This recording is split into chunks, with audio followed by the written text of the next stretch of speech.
Cumprimento a todos com a paz de Jesus. Seja bem-vindo ao estudo da lição da Escola Sabatina número 2, os crisóis da vida. Antes de começar, vamos orar. Pai querido que estás nos céus, na tua presença estamos buscando a tua bênção. Derrama sobre mim e os meus irmãos do Espírito Santo. Abre a nossa mente para a tua mensagem. Purifica-nos, santifica-nos. Dá-nos do teu poder para vivermos uma vida semelhante à de Jesus. Ouve a nossa oração, é em nome de Jesus que pedimos. Amém. Os crisóis da vida. O verso áureo: amados, não estranhem o fogo que surge no meio de vocês, destinado a pô-los à prova, como se alguma coisa extraordinária estivesse acontecendo. Pelo contrário, alegrem-se na medida em que são coparticipantes dos sofrimentos de Cristo, para que também, na revelação da sua glória, vocês se alegrem exultando. 1 Pedro capítulo 4, versos 12 e 13. Em laboratórios de química, com frequência são colocados em um pequeno recipiente diferentes materiais que são aquecidos em temperaturas extremas. À medida que o recipiente fica mais quente, os materiais nele colocados ou se derretem, ou chiam, ou esguicham, ou se incandescem, dependendo do que são feitos. O recipiente é chamado de crisol. Um crisol é definido no dicionário como um recipiente utilizado para derreter uma substância em altas temperaturas, ou então uma prova severa. Queridos, todos nós temos um crisol. O crisol não é uma opção, mas todos nós temos um crisol. Neste crisol, Deus nos prova, Deus nos purifica, Deus derrete o nosso egoísmo, Deus elimina as asperezas, Deus elimina as escórias do nosso caráter, para que brilhe em você e em mim o ouro do caráter de Jesus. Essas definições de crisol nos dão uma percepção útil sobre o que acontece na nossa vida espiritual. Nesta semana destacaremos algumas razões pelas quais podemos nos encontrar sob pressão e passar por provas cujas circunstâncias nos fazem mudar, nos desenvolver e crescer no caráter. Creia que todos nós temos um crisol, mas o crisol está nas mãos de Deus. Deus é quem tem o controle, Deus é que mede, Deus é que pesa, Deus é quem sabe até quando ou até quanto você e eu podemos suportar. Deus não quer nos destruir, mas Deus quer destruir as escórias do nosso caráter. Deus quer destruir em você e em mim o orgulho, o egoísmo, a intemperança. Queridos, Deus quer santificar nosso caráter para que ele seja semelhante ao caráter do Filho amado, Jesus Cristo. E isto Deus fará, se você e eu permitirmos, se você e eu buscarmos e pedirmos: quebra-me, Senhor, quebranta-me e faça de mim um novo vaso, um vaso de honra para o teu nome. Na parte de domingo, surpresas. Não fique surpreso, meu querido irmão, não estranhe quando o mal te ataca ou quando você se torna vítima de uma perseguição. Não estranhe, não tenha surpresas, porque devemos lembrar que aqui ainda não é o céu. Aqui ainda não é o céu. Aqui no planeta Terra, durante esse período de vida que temos aqui, podemos dizer que aqui é o nosso crisol. Abra sua Bíblia e vamos ler aqui na primeira carta de Pedro, capítulo 4 e o verso 12. Primeira carta de Pedro, capítulo 4 e o verso 12. Aqui nós lemos: amados, não estranheis a ardente prova que vem sobre vós, para vos tentar, como se coisa estranha vos acontecesse. Não estranhem, não se surpreendam quando enfrentam ardentes provas, provas de fogo, que vêm sobre você e sobre mim para nos tentar, para nos provar. Isto é o normal dos filhos de Deus aqui nesta terra. Surpresas dolorosas podem ocorrer de muitas formas. Um carro que se desvia na estrada em sua direção, ou uma notificação súbita de que você perdeu o emprego, ou um exame médico que lhe dá uma má notícia. Eu me lembro quando a minha esposa fez um exame para descobrir se estava indo tudo bem. E o resultado do exame foi que ela estava com câncer no útero. Quando ela recebeu esta notícia, ela ficou chocada. Ela tremia. Quando deitada na cama, ela estava tremendo. E eu dizia, querida, o câncer tem cura, mas o medo do câncer mata. Saibam, queridos, que quando minha esposa passou pelo câncer, ali foi um crisol para ela.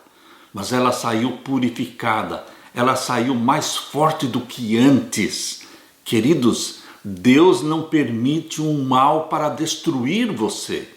Quando Deus permite uma provação, quando Deus permite que você passe pela fornalha de aflição, é porque Ele quer transformar tudo isso em bênção.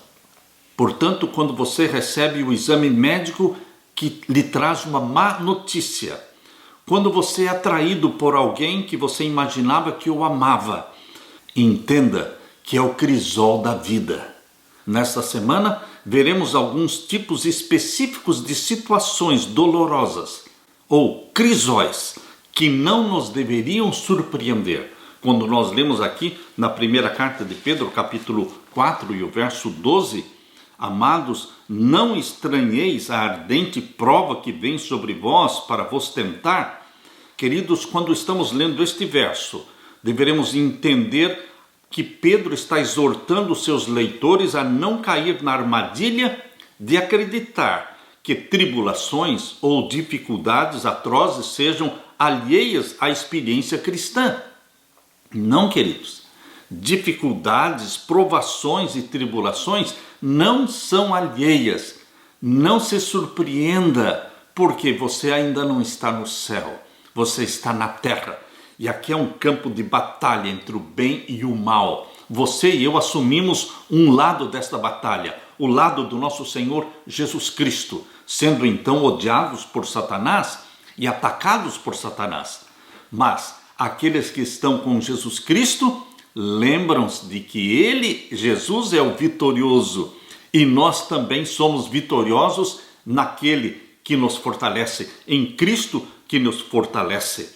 Portanto, queridos, essas dificuldades que aqui enfrentamos são crisóis. A palavra usada aqui em 1 Pedro 4,12 para ardente prova ou dura prova de aflição vem de outra palavra grega e significa queimadura. Em outros lugares é traduzida por fogo. Essa experiência de sofrer pela fé pode, portanto, ser considerada um processo de fundição, o processo do crisol. Não é fácil, não é agradável estar num crisol, mas os filhos de Deus, todos, à semelhança de Jesus, vão passar por um crisol. Jesus Cristo passou e saiu vitorioso. Abra sua Bíblia e vamos ler agora 1 Pedro capítulo 4, verso 12 até o verso 16. Amados, não estranheis a ardente prova que vem sobre vós para vos tentar, como se coisa estranha vos acontecesse, mas alegrai-vos no fato de serdes participantes das aflições de Cristo, para que também na revelação da sua glória vos regozijeis e alegreis.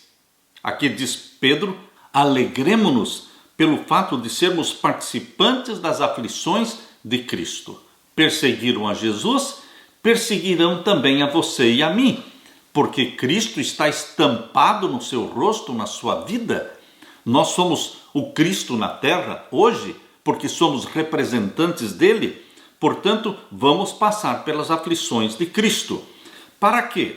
Para que também na revelação da sua glória, quando Jesus Cristo voltar, quando ele vier para nos buscar, Ele vai estabelecer o reino da sua glória. Por isso aqui diz que também na revelação da sua glória vos regozijeis, nos regozijamos e nos alegremos. Portanto, queridos, quando Jesus Cristo se manifestar em glória, seremos glorificados, nos regozijaremos e nos alegraremos. E o verso 14 diz: se pelo nome de Cristo sois vituperados, bem-aventurados sois, porque sobre vós repousa o Espírito da glória de Deus.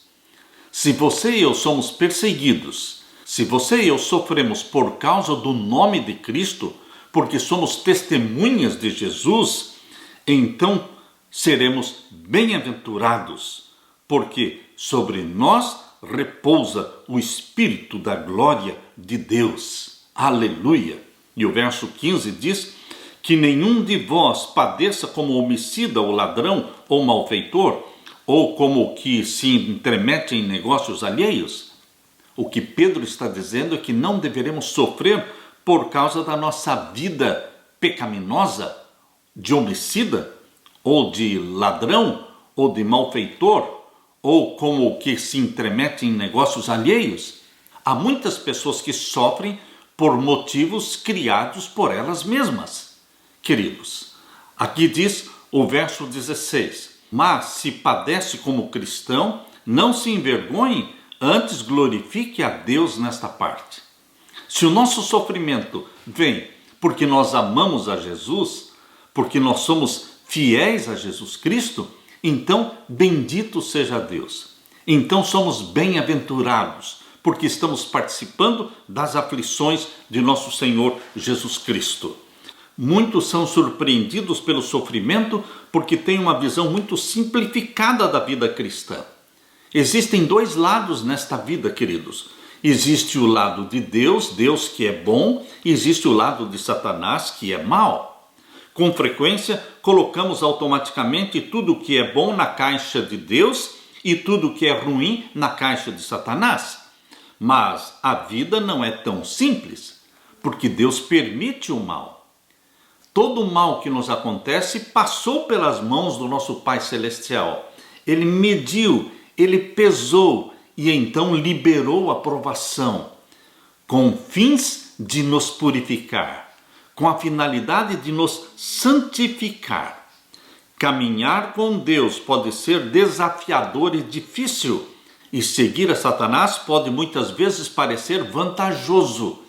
Mas não se engane, o vitorioso é Jesus Cristo. Embora andar no caminho estreito pareça desafiador e difícil, lembre-se que Ele vai nos conduzir para a Nova Jerusalém, para o céu. Não importa as vantagens ou aparentes vantagens que existem no caminho largo. Não ande no caminho largo, porque estreito é o caminho que leva à vida eterna. São poucos os que entram por ele. E espaçoso é o caminho que leva à perdição, e são muitos os que andam neste caminho largo. Queridos, Jó, que era justo, sofreu. E o próprio Jó perguntou, em Jó capítulo 21, verso 7, Jó perguntou: como é que os ímpios continuam vivos, envelhecem e ainda se tornam mais poderosos? Quando você abre a Bíblia em Jó capítulo 21, abra sua Bíblia, Jó capítulo 21, aqui nós lemos, por exemplo, a partir do verso 7. Por que razão vivem os ímpios, envelhecem e ainda se esforçam em poder? Verso 8. A sua semente se estabelece com eles perante a sua face, e os seus renovos perante os seus olhos. As suas casas têm paz, sem temor, e a vara de Deus não está sobre eles. O seu touro gera e não falha, pare a sua vaca e não aborta. Fazem sair as suas crianças como a um rebanho, e seus filhos andam saltando, levantam a voz ao som do tamboril e da harpa, e alegram-se ao som dos órgãos. Na prosperidade gastam os seus dias, e num momento descem à sepultura. Queridos, Jó está falando da prosperidade do ímpio. Ele não entendia como é que o ímpio prosperava. Parecia que tudo ia bem para o ímpio.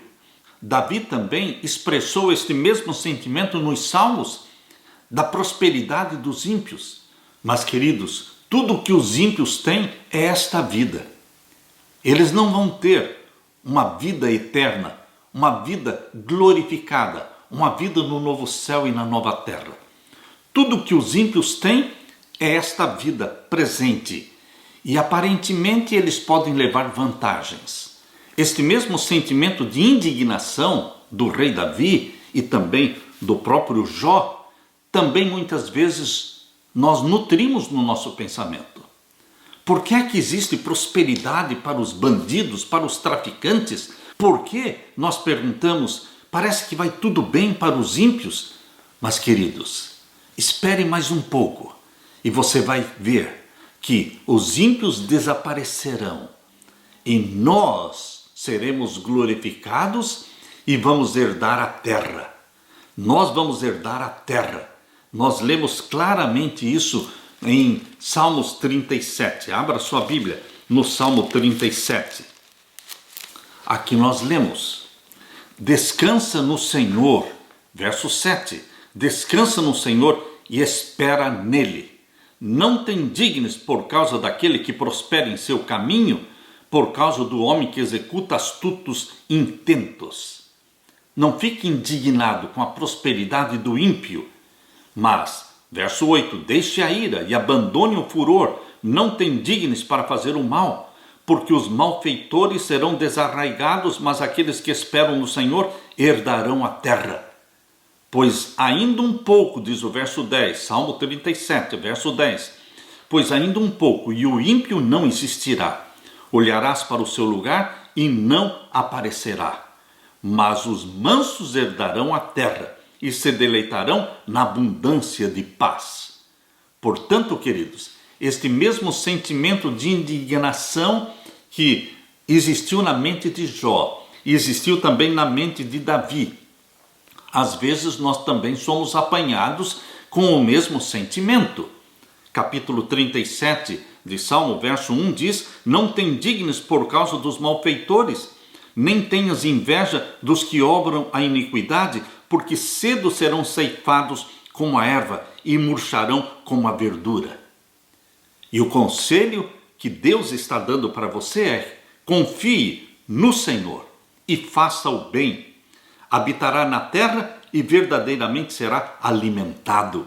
Aleluia! E o verso 4, deleite-se também no Senhor, e Ele concederá o que deseja o seu coração. Entregue o seu caminho ao Senhor, confie nele, e Ele tudo fará. Descanse nos braços de Jesus Cristo. E lembre-se, meu querido irmão, aqui ainda não é o céu. Andar no caminho estreito parece ser difícil, e é difícil mesmo. E andar no caminho largo parece ser mais vantajoso, mas o fim dele será a perdição. Firme-se em Jesus Cristo. Deixe-se purificar. Deixe-se santificar.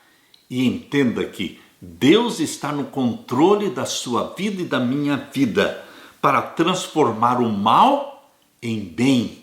Deus só permite o mal quando tem a intenção de transformá-lo em bênção na sua vida. Aleluia! Na parte de segunda-feira, crisóis de Satanás. Nós lemos na primeira carta de Pedro, capítulo 5 e o verso 8. Abra sua Bíblia. Primeira carta de Pedro, capítulo 5 e o verso 8. Aqui nós lemos: sede sóbrios, vigiai, porque o diabo, vosso adversário, anda em derredor, bramando como um leão, buscando a quem possa tragar. Satanás, ele existe para infernizar a vida dos filhos de Deus, para atrapalhar, para provocar sofrimento. É um mistério da iniquidade. Você e eu não entendemos como é que um anjo que foi criado perfeito se tornou um traste, se tornou um monstro que tem deleite, que tem prazer em provocar sofrimento e desgraça. E ele quer devorar aqueles que foram comprados pelo sangue de Jesus Cristo. Por isso 1 Pedro 5,8 diz: Sejam sóbrios, vigiem, porque o diabo, que é o seu adversário, é o nosso adversário, o inimigo, anda em derredor, bramando como um leão, buscando a quem possa tragar. Queridos, você já observou um leão com fome? É terrível, porque sabemos que ele pode pegar e comer quase qualquer coisa que desejar. Pedro disse que Satanás está ao redor bramando como um leão. Quando olhamos em volta, podemos ver as consequências do seu desejo de matar, morte, sofrimento, e a distorção e perversão de princípios e valores estão em toda parte. Não podemos passar por alto as obras de Satanás. Elas existem e elas são visíveis. E agora lemos aqui na primeira carta de Pedro, capítulo 5, verso 8 até o verso 11 agora. Sejam sóbrios, vigiem, porque o diabo, que é o nosso adversário, anda em derredor bramando como leão, buscando a quem possa tragar. Satanás é comparado como um leão, mas o verdadeiro leão da tribo de Judá é Jesus Cristo. E somente um leão pode derrotar outro leão. O leão da tribo de Judá é o vitorioso, já venceu a Satanás. A Bíblia descreve a derrota de Satanás quando diz que a cabeça dele foi esmagada, a cabeça da serpente foi esmagada. Jesus Cristo é o grande vitorioso e ele morreu sem pecado pelos nossos pecados, ressuscitou, subiu ao céu e é o nosso representante. Quando você se coloca ao lado de Jesus Cristo, lembre-se que este leão da tribo de Judá afugenta o leão derrotado e fracassado que se chama Satanás, e ele não tem poder sobre você. Se nós não vivemos na prática de pecados conhecidos, se nós não amamos o pecado, se nós confessamos os nossos pecados a Jesus Cristo, então nós estamos sob a proteção do leão da tribo de Judá. 1 Pedro 5, verso 9. Ao qual resisti firmes na fé, se referindo à resistência que você deve oferecer diante de Satanás, ao qual resisti firmes na fé. Não enfrentar a Satanás, mas é correr para Jesus Cristo, é se refugiar em Jesus Cristo. Por isso diz aqui, ao qual resisti firmes na fé. Como resistir firmes na fé? Porque não é na confiança em nós mesmos, é na confiança e na fé em Jesus Cristo que seremos vitoriosos, sabendo que as mesmas aflições se cumprem entre os vossos irmãos no mundo. Não é só você que está passando pelo crisol. Todos os filhos de Deus passarão pelo crisol. Todos os filhos de Deus sofrem. A nossa tendência natural é achar que o nosso caso é mais difícil do que o caso dos outros, ou que nós sofremos mais do que os outros. Não, queridos, todos sofrem, todos passam pelo crisol. Verso 10. E o Deus de toda graça, que em Cristo Jesus vos chamou à sua eterna glória, depois de haverdes padecido um pouco, ele mesmo vos aperfeiçoará, confirmará, fortificará e fortalecerá. O Deus de toda graça, ele tem a soberania na sua vida, meu querido irmão. Através de Jesus Cristo, ele nos chamou para a eterna glória. Vivemos hoje no reino da graça, mas o nosso destino é viver no reino da glória do nosso Senhor Jesus Cristo, porque ele nos chamou para a eterna glória. Mas antes de entrarmos no reino da glória, diz aqui em 1 Pedro capítulo 5, verso 10, antes de entrarmos no reino da glória, depois de havermos padecido um pouco, nós estamos neste período de padecimento, de sofrimento, ainda estamos na terra, que é um campo de batalha entre o bem e o mal, ainda estamos padecendo. Depois de haverdes padecido um pouco, ele mesmo vos aperfeiçoará, confirmará, fortificará e fortalecerá. Tudo isso é o que Deus faz por você e em você. Repito, depois de padecermos um pouco, ele vai fazer o quê?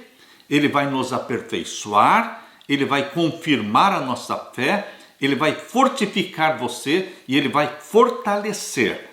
Aqui diz o verso 11: a ele seja a glória e o poderio para todo sempre. Amém.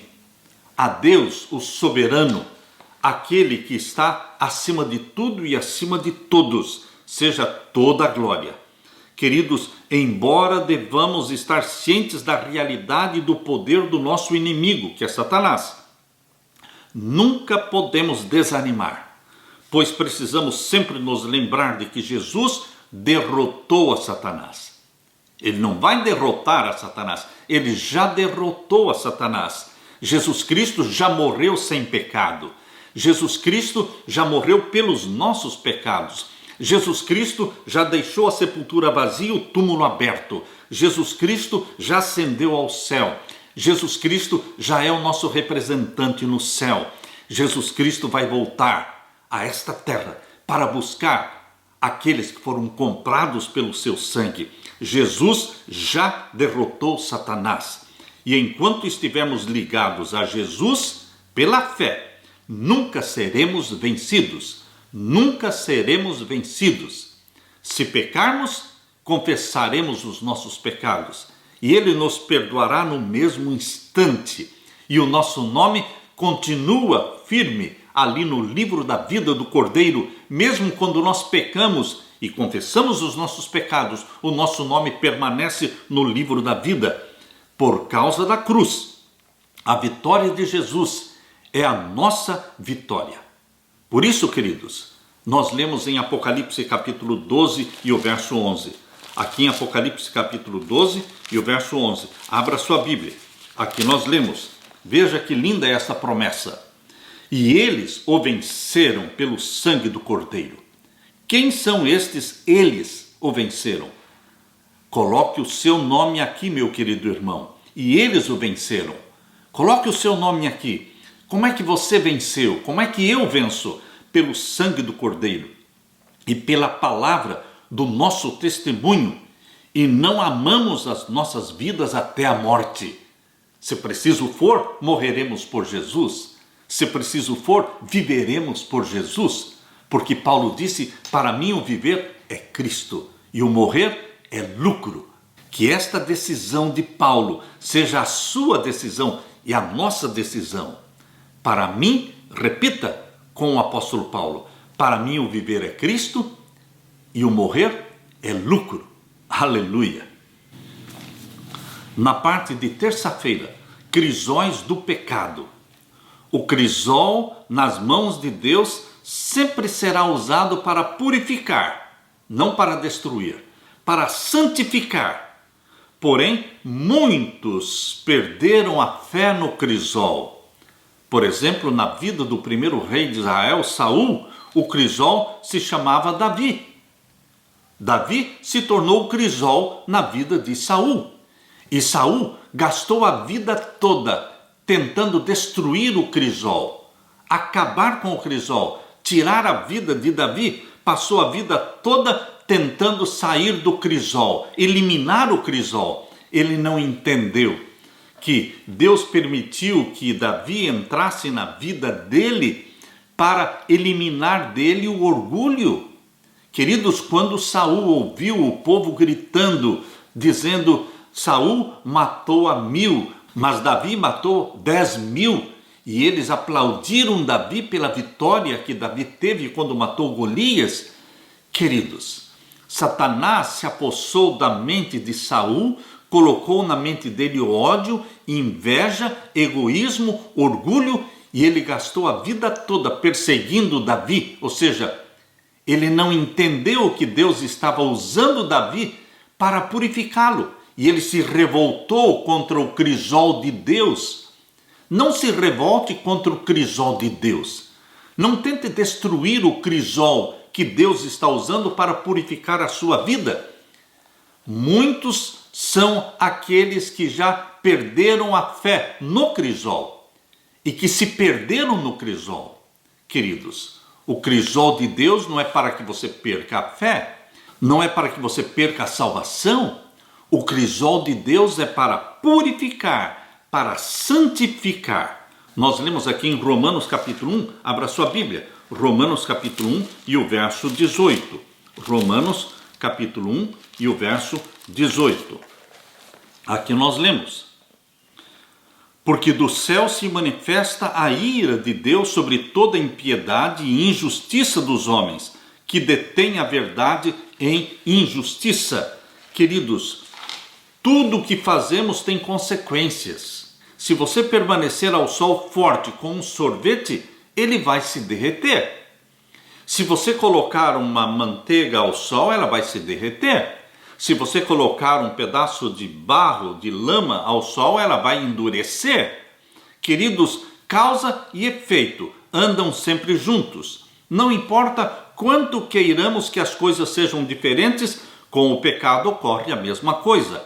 Ele tem consequências. Pecado traz consequências. Deus não se assenta no céu imaginando que coisas terríveis pode fazer às pessoas que pecam. Não, esse não é a forma de Deus agir. O próprio pecado é que traz suas consequências. O problema é que muitas vezes pensamos que de alguma forma poderemos enganar a Deus e pecar sem experimentar as consequências. Mas é impossível você e eu pecarmos e não acarretarmos, não atrairmos as consequências deste pecado. Paulo deixou bem claro que o pecado tem consequências não só para a eternidade, mas resultados dolorosos e angustiantes também no tempo presente. Abra sua Bíblia em Romanos capítulo 1, vamos ver agora a partir do verso 21. Aqui lemos: porquanto tendo conhecido a Deus, não o glorificaram como Deus, nem lhe deram graças, antes em seus discursos se desvaneceram e o seu coração insensato se obscureceu. Dizendo-se sábios, tornaram-se loucos e mudaram a glória de Deus incorruptível em semelhança da imagem de homem corruptível e de aves e de quadrúpedes e de répteis. Pelo que também Deus os entregou às concupiscências dos seus corações, à imundícia, para desonrarem seus corpos entre si. Pois mudaram a verdade de Deus em mentira, e honraram e serviram mais a criatura do que o Criador, que é bendito eternamente. Amém? Pelo que Deus os abandonou às paixões infames, porque até as suas mulheres mudaram o uso natural, no contrário à natureza. Queridos, pecados trazem consequências. Isto é inevitável. Aqui diz que os homens mudaram a verdade de Deus em mentira. Verso 25, e honraram e serviram mais a criatura do que ao Criador. E o verso 26 diz que Deus deixou que eles colhessem as consequências dos seus atos, pelo que Deus os abandonou às paixões infames. Se você quer seguir o caminho do mal, se você quer andar no caminho largo, se você quer seguir as orientações de Satanás na sua vida, Deus os abandonou às paixões infames, diz aqui. Porque até as suas mulheres mudaram o uso natural, no contrário à natureza. A mulher que gosta de viver sexualmente com outra mulher, o lesbianismo, e aqui diz também o verso 27, e semelhantemente também os varões, ou seja, os homens, deixando o uso natural da mulher, se inflamaram em sua sensualidade uns para com os outros, homem com homem, cometendo torpeza e recebendo em si mesmos a recompensa que convinha ao seu erro. Se as pessoas querem viver uma vida pecaminosa, elas são livres para isso. Deus deu liberdade às suas criaturas, mas, queridos, as consequências terão que vir. É impossível evitar estas consequências. E aqui diz o verso 28, e como eles não se importaram de ter o conhecimento de Deus, assim Deus os entregou a um sentimento perverso. Uma vez que você não quer ser guiado pelo Espírito Santo, uma vez que você não aceita Jesus Cristo como seu Salvador, então você fica entregue a Satanás, aos seus sentimentos perversos. A natureza pecaminosa que já existe dentro do ser humano, nós já nascemos com esta natureza pecaminosa do ventre materno. Queridos, Satanás simplesmente usa esta natureza pecaminosa que já existe em você e em mim, quando nós não aceitamos a Jesus como Salvador, quando nós recusamos a direção do Espírito Santo na nossa vida. nós ficamos entregues a Satanás, no sentido de que Satanás usará aquilo que já existe dentro de nós, de mal e de ruim, porque a natureza humana pecaminosa é igual, é amiga à natureza pecaminosa de Satanás. Existe muita afinidade entre a natureza pecaminosa nossa e a natureza pecaminosa de Satanás. O único obstáculo, o único freio é quando nós permitimos que o Espírito Santo gere em você e em mim a natureza santa de Jesus Cristo. E então essa natureza santa de Jesus combaterá a natureza pecaminosa e a sufocará. E nós, queridos, seremos guiados pelo Espírito Santo. Os filhos de Deus são aqueles que são guiados pelo Espírito Santo. Os filhos de Deus não são entregues às paixões infames. Eles abominarão, eles rejeitarão a prática do mundo. Homem com homem, diz aqui o capítulo 1 e o verso 27. Ou mulher com mulher. Queridos, Deus criou um padrão quando Deus criou Adão e Eva. Deus fez o primeiro casamento, casando Adão e Eva. Este é o casamento que veio do Jardim do Éden. Deus criou o casamento no 6º dia da semana da criação. E no 7º dia, Deus criou o santo sábado, o descanso. Estas duas instituições, o casamento entre Adão e Eva, entre homem e mulher, veio do 6º dia da semana da criação. E o santo sábado, o descanso de Deus, que foi criado no 7º dia. Estas duas instituições sagradas vêm lá do Jardim do Éden. E Satanás quer destruir estas duas instituições sagradas. Quer destruir o casamento da forma como Deus estabeleceu no Jardim do Éden e quer destruir também o dia sagrado de descanso, o 7º dia, o santo sábado. Queridos, aqueles que se entregam às paixões infames colherão as consequências dos seus atos. Paulo, aqui em Romanos capítulo 1, deixa isso muito claro. Diz aqui o verso 27.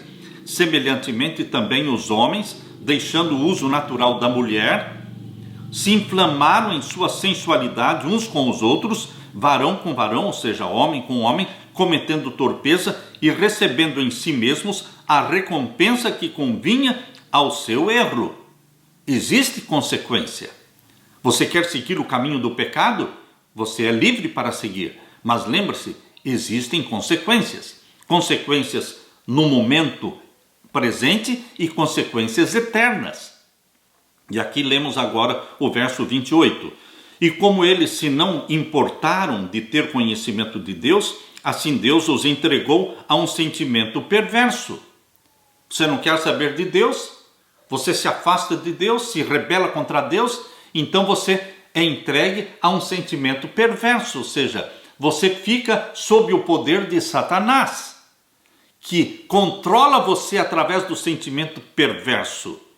E como eles se não importaram de ter conhecimento de Deus, assim Deus os entregou a um sentimento perverso, para fazerem coisas que não convêm. Verso 29. Estando cheios de toda iniquidade, decidiram viver no pecado. Decidiram ser amigos de Satanás. E então passaram a viver na prostituição, diz aqui, na malícia, na avareza, na maldade, cheios de inveja, homicídio, contenda, engano, malignidade. E o verso 30, eu estou lendo Romanos capítulo 1, verso 30. Agora, sendo então murmuradores, tudo isso é consequência de escolher rejeitar a Jesus Cristo e se submeter a Satanás. Tornamo-nos murmuradores, detratores, diz aqui, aborrecedores de Deus, inimigos de Deus e amigos de Satanás, não é? Injuriadores, soberbos, presunçosos, inventores de males, desobedientes aos pais e às mães. E o verso 31, nécios, ou seja, loucos, infiéis nos contratos, sem afeição natural, irreconciliáveis, sem misericórdia, os quais, conhecendo a justiça de Deus, que são dignos de morte os que tais coisas praticam, não somente as fazem, mas também consentem aos que as fazem. Ou seja, queridos, Deus respeita a decisão de cada um. O Espírito Santo trabalha para nos convencer do pecado, mas quando nós recusamos a atuação e a voz do Espírito Santo nos falando aquilo que é pecado, quando nós recusamos o Espírito Santo que está tentando nos levar ao arrependimento e à confissão dos nossos pecados, ao abandono dos nossos pecados, quando nós insistimos neste caminho de pecado, então Deus permite que as paixões infames tomem conta de você. Deus permite então que você colha as consequências, como aqui Paulo deixou muito claro em Romanos capítulo 1, a partir do verso 21 até o verso 32. Paulo fala de uma forma aberta e clara, não deixando margem para a dúvida. Mas quando nós abraçamos a Jesus como Salvador, Jesus não permite que você colha tudo o que você semeou, porque Ele perdoa. E queridos, mesmo quando nós colhemos consequências dos nossos atos pecaminosos, pecados que já foram confessados, Deus alivia a nossa colheita. Deus, em sua misericórdia, não permite que você e eu colhamos tudo o que nós semeamos. Por quê? Nós semeamos muitos pecados, mas não vamos colher as consequências porque nós confessamos esses pecados, arrependemos-nos dos nossos pecados, rompemos com os pecados, e Deus, em sua bondade, em sua misericórdia, alivia a nossa colheita, permitindo que apareça em nós o fruto do Espírito Santo. Na parte de quarta-feira, crisões de purificação. Aqui nós lemos em Jeremias capítulo 9. Abra sua Bíblia. Em Jeremias capítulo 9, vamos ler o verso 7. Jeremias capítulo 9 e o verso 7.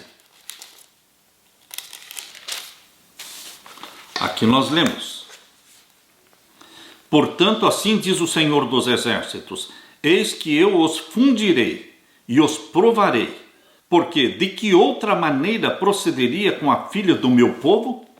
Deus está falando em Jeremias capítulo 9, verso 7, que ele fundiria e provaria o seu povo. Quando lemos Jeremias, nós deveremos pensar no crisol do exílio, no crisol da escravidão, o crisol do exílio do povo de Deus, quando foi levado para a Babilônia, e ali permaneceram em Babilônia 70 anos, para entender a razão porque no capítulo 9, verso 7, Deus declarou: eis que eu os depurarei e eu os provarei. Por que depurarei? Por que os provarei? Por que Deus colocou o seu povo no crisol? Ah, queridos, porque eles estavam apostatados. Leia então Jeremias capítulo 7, verso 16, diz aqui: tu, pois, não ores por este povo, nem levantes por ele clamor ou oração, nem me importunes, porque eu não te ouvirei. O povo de Deus estava apostatado, e Jeremias estava orando pela salvação, pelo arrependimento deste povo apostatado. Mas Deus disse para Jeremias: tu, pois, não ores por este povo, nem levantes por ele clamor ou oração, nem me importunes, porque eu não te ouvirei. Verso 17: não vês tu o que andam fazendo nas cidades de Judá e nas ruas de Jerusalém? Verso 18: os filhos apanham a lenha, e os pais acendem o fogo, e as mulheres amassam a farinha para fazerem bolos à rainha dos céus. Queridos, hoje na igreja de Roma, a rainha dos céus é chamada de Maria, mas este título pertencia a Ishtar, rainha dos céus, a deusa babilônica Ishtar, que no Egito é chamado de Ísis. Queridos, na igreja de Roma ela foi transformada em Maria, a rainha dos céus. É uma profanação, porque é uma idolatria. Deus é o único que pode ser adorado. Queridos, o YHWH, o grande eu sou, é o único que merece ser adorado. Nós não poderemos adorar a rainha dos céus. Naquele tempo, a rainha dos céus era Ishtar, a deusa da fertilidade babilônica. Mas, queridos, qual é a rainha dos céus que hoje a igreja de Roma está ensinando o povo a adorar? É Maria. Queridos, embora Maria seja agraciada por Deus, a mãe de Jesus Cristo, nós a amamos, mas Salvador é somente Jesus Cristo. Intercessor é somente Jesus Cristo. 1 Timóteo capítulo 2, verso 5. Porque há um só Deus e um só mediador entre Deus e os homens, Jesus Cristo, o justo. Só Jesus Cristo é mediador. Não podemos apelar para a rainha dos céus, porque ela não está nos céus. Em parte alguma na Bíblia diz que Maria foi levada para os céus. Maria dormiu o sono da morte e ela está esperando ser acordada na manhã da ressurreição. Ela será ressuscitada juntamente com todos os santos que serão ressuscitados, glorificados na segunda vinda de Jesus. Queridos, as pessoas quando morrem, elas são sepultadas, elas não vão para o céu e não vão para o inferno, elas são sepultadas e ficam dormindo o sono da morte. Este sono será acordado na segunda vinda de Jesus Cristo para a vida eterna. Mas, queridos, a rainha dos céus era adorada naquele tempo como uma deusa. E hoje a rainha dos céus, Maria, está sendo adorada de uma forma enganosa. Deus condenava a adoração à rainha dos céus no passado e Deus condena a adoração da rainha dos céus hoje. Por isso diz aqui, o verso 18, Jeremias capítulo 7. Os filhos apanham a lenha e os pais acendem o fogo e as mulheres amassam a farinha para fazerem bolos à rainha dos céus e oferecem libações a outros deuses para me provocarem a ira. Fabricar pães de Páscoa em forma de cruz. Fabricar pães de Páscoa em forma de cruz é uma adoração à rainha dos céus. A própria Páscoa, que ela é comemorada hoje no mundo todo, queridos, comemorada através de coelhinhos e ovos de chocolate, essa é uma adoração à rainha dos céus. Estão adorando uma deusa falsa e provocando a ira de Deus. Leia também Jeremias capítulo 7, o finalzinho do verso 24, quando Deus fala que o seu povo, eles andaram para trás e não para adiante.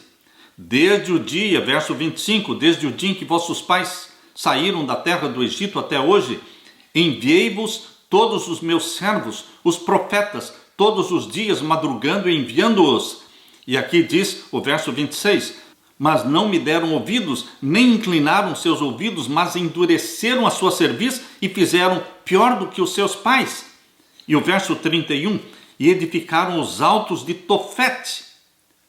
Quando a Bíblia fala de altos de Tofete, a Bíblia está se referindo a quê?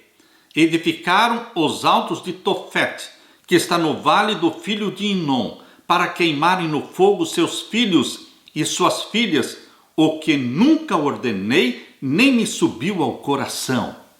O povo de Deus fazia sacrifício de crianças ao deus Moloque.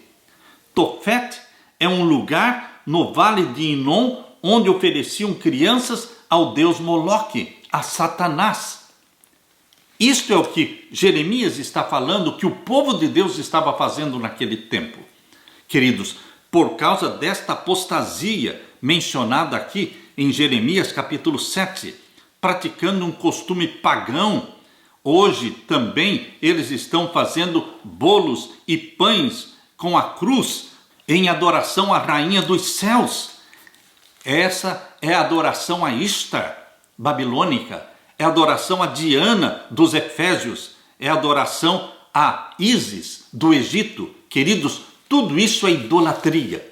E por causa disso, Deus disse aqui no capítulo 9, verso 7, porque assim diz o Senhor dos Exércitos, eis que eu os depurarei e os provarei, pois que outra coisa poderia eu fazer com a filha do meu povo?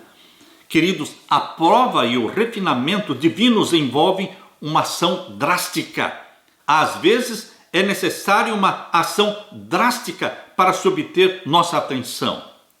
Pense, meu querido irmão, minha querida irmã, pense sobre os pecados contra os quais você luta. Todo pecado traz consequências. E Deus quer nos libertar do pecado, Deus quer nos purificar, Deus quer fazer com que brilhe em você o caráter de Jesus Cristo, mas Ele quer que você rompa com os pecados conscientes. Ele quer que você e eu abandonemos os pecados que o Espírito Santo já nos convenceu deles. Pense sobre os pecados contra os quais você luta. Se Deus fosse prová-lo e refiná-lo hoje, como Ele faria isso? Que atitude você poderia tomar agora para deixar o seu pecado antes que Deus precise tomar atitudes drásticas, como fez com o povo de Israel? Meu apelo é: confessemos os nossos pecados conscientes. Confessemos os nossos pecados familiares. Confessemos os nossos pecados voluntários. Rompamos com eles e deixemos que o Espírito Santo nos santifique e que o Espírito Santo mostre para mim e para você outros pecados que ainda não conhecemos, outros defeitos de caráter que ainda não detectamos. É assim que o Espírito Santo faz. Uma vez que confessamos arrependidos os nossos pecados, o Espírito Santo agora nos mostra outros pecados, outros defeitos de caráter que nós deveremos vencer também. E isto nos leva de degrau em degrau na escada da santificação que o Espírito Santo produz em você, meu querido irmão, esta santificação que dura a vida toda, produzindo em você e em mim o caráter do nosso Senhor Jesus Cristo. Aleluia! Na parte de quinta-feira, crisóis de maturidade. Deus usa crisóis para nos amadurecer, para nos purificar. Isto aconteceu na vida do apóstolo Paulo. Abra sua Bíblia na segunda carta de Paulo aos Coríntios, capítulo 12. Na segunda carta de Paulo aos Coríntios, capítulo 12. Aqui nós lemos. Vamos ler a partir do verso 7. E para que me não exaltasse pelas excelências das revelações, foi-me dado um espinho na carne, a saber, um mensageiro de Satanás, para me esbofetear, a fim de me não exaltar. Paulo entendeu o propósito do espinho na carne. Paulo entendeu que Deus estava livrando-o da exaltação própria, do orgulho. Deus estava usando Paulo de uma forma poderosa. Deus derramou luz celestial e derramou o Espírito Santo sobre Paulo, de uma forma que ele escreveu quase que o Novo Testamento inteiro. Quando você lê a carta aos Romanos, a carta aos Gálatas, a primeira carta aos Coríntios, segunda carta aos Coríntios, Filipenses, Efésios, Colossenses, Tessalonicenses, tudo isso foi Paulo que escreveu. Eu creio que foi Paulo que escreveu também a carta aos Hebreus. Ele recebeu muita luz. E aqui diz no capítulo 12, verso 7, e para que não me exaltasse pelas excelências das revelações. Estas revelações feitas por Deus a Paulo poderiam resultar na própria perdição dele se ele se orgulhasse, se ele se enchesse de si mesmo e achasse que ele era melhor do que os outros. Então Paulo entendeu que para que não me exaltasse, diz aqui o verso 7, pelas excelências das revelações, foi-me dado um espinho na carne. Paulo não se rebelou contra o espinho na carne. Paulo se submeteu à vontade de Deus, embora ele por 3 vezes pedisse para Deus para que tirasse esse espinho da carne dele, para que removesse o espinho na carne. Mas ele aceitou a resposta de Deus. E aqui diz o verso 8, acerca do qual 3 vezes orei ao Senhor para que se desviasse de mim. Por 3 vezes ele pediu a Deus para que removesse o espinho na carne. Mas Deus preferiu não remover, para que Paulo não se exaltasse por causa das excelências das revelações feitas a ele. E o verso 9, e Deus me disse, A minha graça te basta, porque o meu poder se aperfeiçoa na fraqueza. De boa vontade, pois, me gloriarei nas minhas fraquezas, para que em mim habite o poder de Cristo.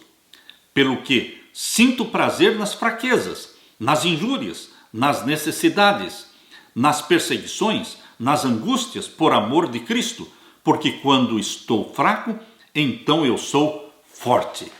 Queridos, o que Paulo entendeu, nós precisamos entender. Qual é o seu espinho na carne? Qual é o seu espinho na carne? Lembre-se que os filhos de Deus todos são colocados dentro de um crisol. E ali dentro do crisol vai se manifestar um espinho na carne. Alguma coisa que incomoda você. Lembre-se, Moisés teve um espinho na carne. Deus o colocou no crisol, que foi o deserto, de 40 anos no deserto, apacentando as ovelhas de Jetro.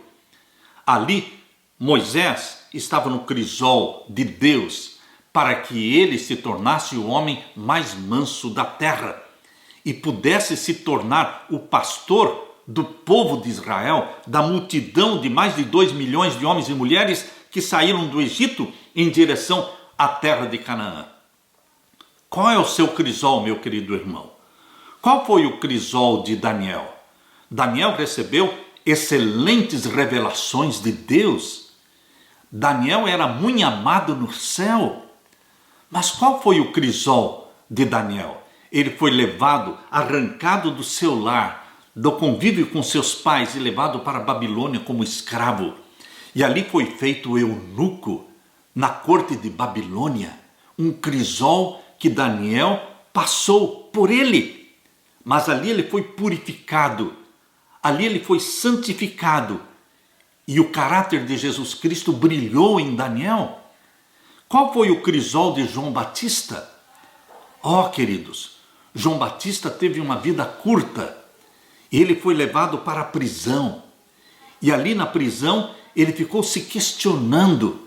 Será que eu cumpri com a minha missão? Será que esse que eu batizei, que é o meu primo, Jesus, será que ele é o Messias mesmo? E ele se questionava e ele se angustiava. Ele mandou seus discípulos irem até Jesus Cristo e perguntarem para Jesus Cristo se ele realmente era o Messias. Queridos, João Batista passou pelo crisol, mas ele permaneceu firme em Jesus Cristo, como Salvador, como Messias.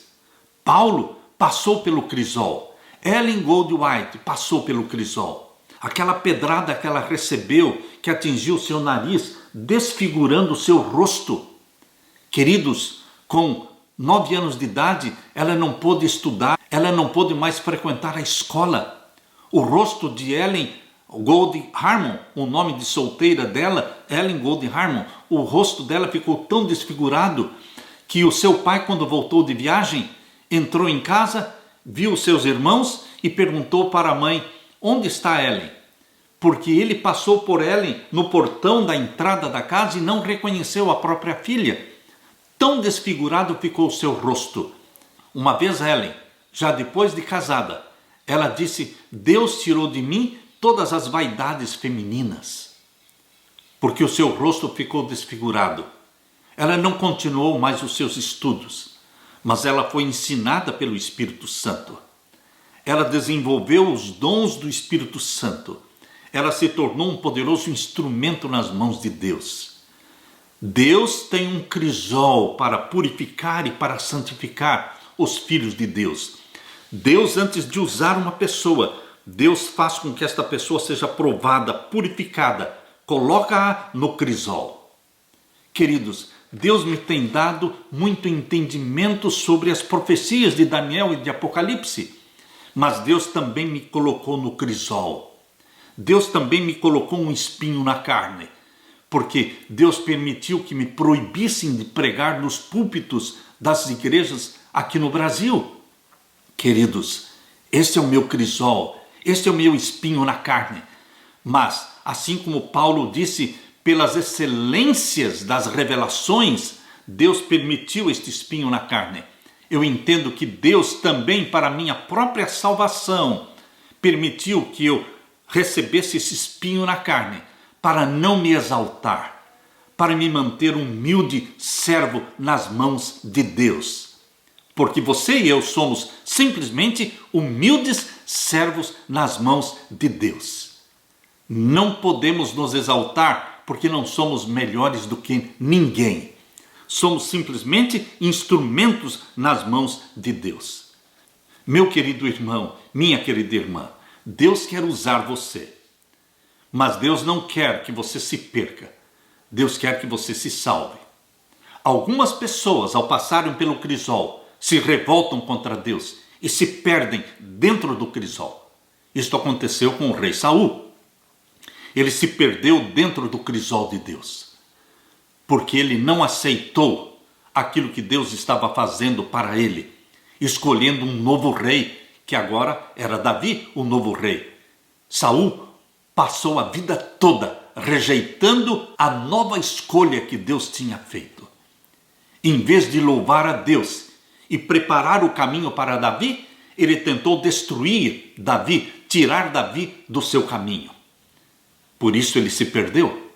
Quando nós lemos a história de Ellen Gold Harmon, uma jovenzinha inculta, com apenas 3 anos incompletos de escola, com a saúde debilitada, vítima de tuberculose, impossibilitada de estudar, pobre, e no entanto Deus a sustentou, Deus a habilitou para exercer um ministério profético por 70 anos.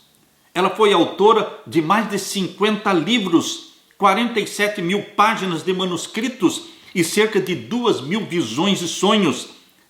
Queridos, Deus a manteve no crisol para que ela não se exaltasse. Pensem um pouco num homem chamado Ricardo Baxter. Viveu entre o ano de 1615 a 1691. Líder da igreja puritana na Inglaterra, que afligido por várias doenças passou a maior parte da sua vida à beira da morte. Todavia, ele escreveu mais de 100 livros para edificação do reino de Deus. Pense um pouco também em Eduardo Payson. Eduardo Payson, que viveu entre 1783 até 1827.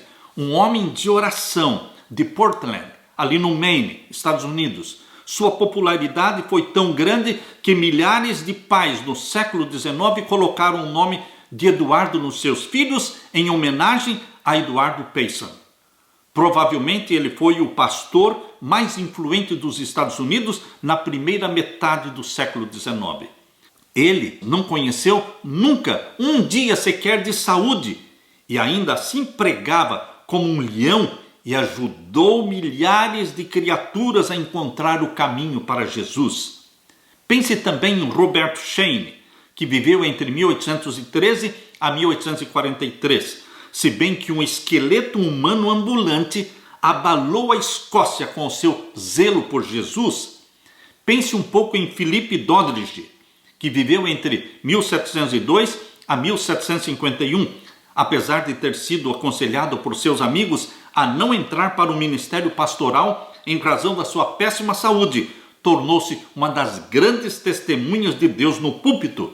Fazendo uma pesquisa, queridos, eu pude descobrir que algumas das mais notáveis pessoas do mundo sofriam problemas físicos, doenças, crisóis usados por Deus para purificá-las.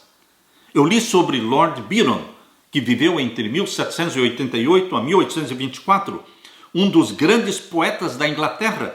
Ele tinha o pé torto.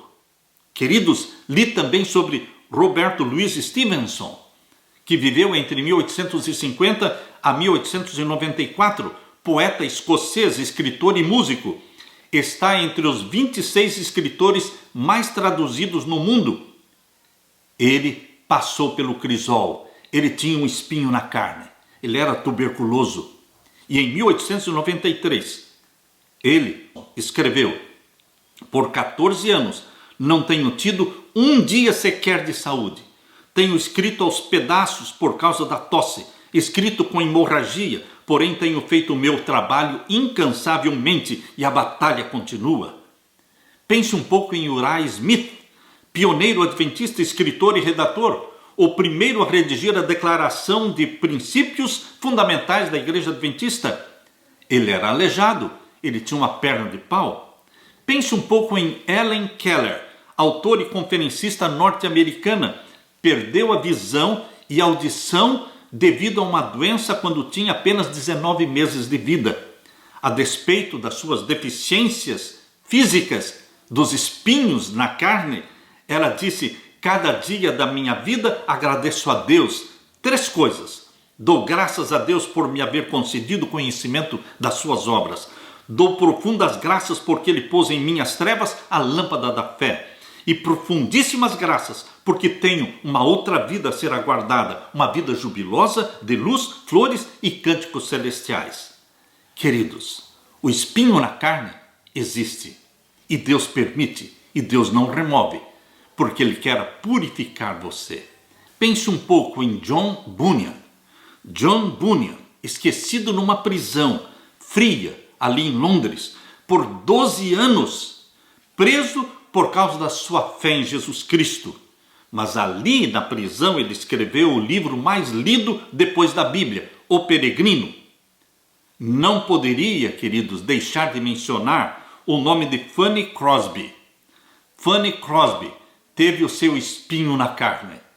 Ela era cega desde poucos meses de idade, vítima de um tratamento errado do médico. Mesmo assim, já com apenas 10 anos de idade, ela conhecia a Bíblia como poucos a conhecem. Fanny Crosby converteu-se ao ouvir um hino de Isaac Watts, A Revelação da Cruz. Ela se casou com um professor de cegos, que também era cego. Fanny Crosby tornou-se, pela graça de Deus, a maior autora de hinos que o mundo já conheceu, pois escreveu cerca de 7.000 hinos. Ela viveu 95 anos e morreu em 1915. Queridos, todos estes tiveram o seu crisol. Todos estes tiveram um espinho na carne. Deus possui uma universidade, chamada Universidade das Aflições. O crisol das aflições, aflições da vida, com entraves físicos, são por Deus muitas vezes permitidos para que suspiremos mais por Ele, que fiquemos mais perto dEle, que corramos constantemente para os braços de Jesus e clamemos pelo socorro sempre presente na hora da angústia. Sabe, meus queridos, o Criador de pássaros, para ensiná-los a cantar, cobre a gaiola toda, de modo que o pássaro fica imerso no escuro. Então, ali com o pássaro imerso no escuro, o Criador de pássaros então assobia ou toca uma melodia que deseja ensinar para o pássaro. E preso entre as grades de uma escura gaiola, o pequeno canário aprende as mais lindas melodias. Queridos, Deus muitas vezes nos coloca numa situação ou de exílio, ou de prisão, ou de entraves físicos, ou mesmo de doenças, ou mesmo de perseguição, porque Ele quer desenvolver em você o caráter santo, glorioso de nosso Senhor Jesus Cristo. A cegueira de Paulo ajudou-o a ver Jesus. A cegueira de Sansão ajudou-o a ver a Deus. As estrelas brilham mais nas noites mais escuras. Existe uma pedrinha em quase todos os sapatos. A areia na concha da ostra produz a pérola. As tempestades levam os navios para o porto. Existem frutas que só se tornam doces depois que cai a geada. Deus às vezes coloca os homens e mulheres de costas no chão, a fim de que eles olhem para o céu. Se o dinheiro do filho pródigo não tivesse acabado, ele nunca teria voltado para a casa do pai. Lembre-se, meu querido irmão, minha querida irmã, as aflições, os crisóis, os espinhos na carne, os sofrimentos, são os nossos melhores educadores. podemos ver mais longe através de uma lágrima do que através de um telescópio. As feridas abertas em nossa alma são portas abertas por onde Deus opera. Deixe que Deus opere na sua vida. Que Deus derrame sobre você o Espírito Santo e que te dê graça suficiente para se deixar santificar, se deixar provar, para que brilhe em você o ouro do caráter de Jesus. Deixo com você a paz que só meu Jesus tem para dar. Amém.